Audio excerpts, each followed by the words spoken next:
राजधानी recording studio Belwatia.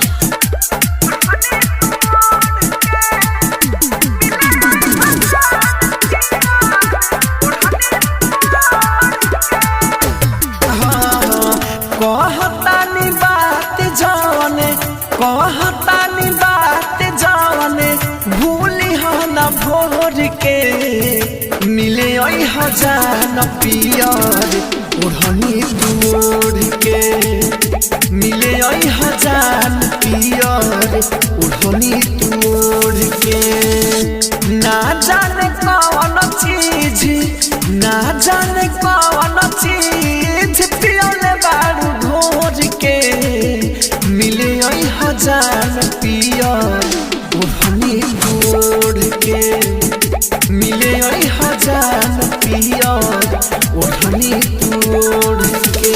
राजधानी recording studio Belwatia. DJ मुन्नारा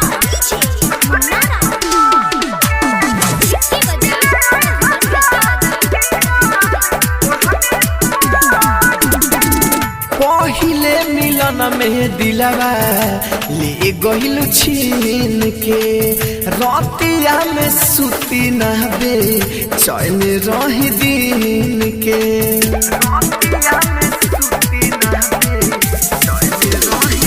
पहिले मिलन में दिलवा ले गइल छीन के रतिया में सुती नहबे चैन रही दिन के रतिया में सुती नहबे चैन रही दिन के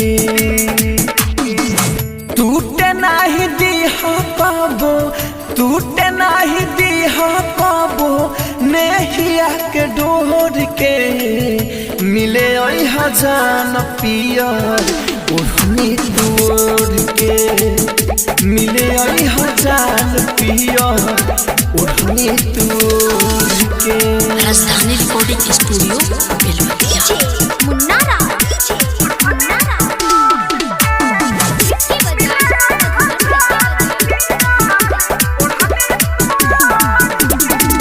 केतना ले करी तोहरा रूप के बड़ाई राहुल राजधानी तोहके कबू ना भुलाई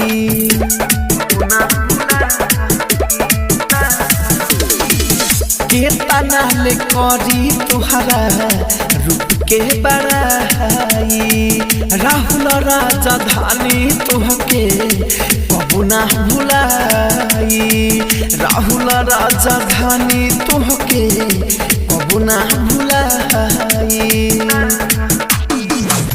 बीके बिहारी रूप सके बीके बिहारी रूप सके जाई हना छोड़ के मिले हजान पियर ओढ़नी दूर के मिले हजान पियर ओढ़नी दूर के। राजधानी डिजिटल रिकॉर्डिंग स्टूडियो बेलवतिया।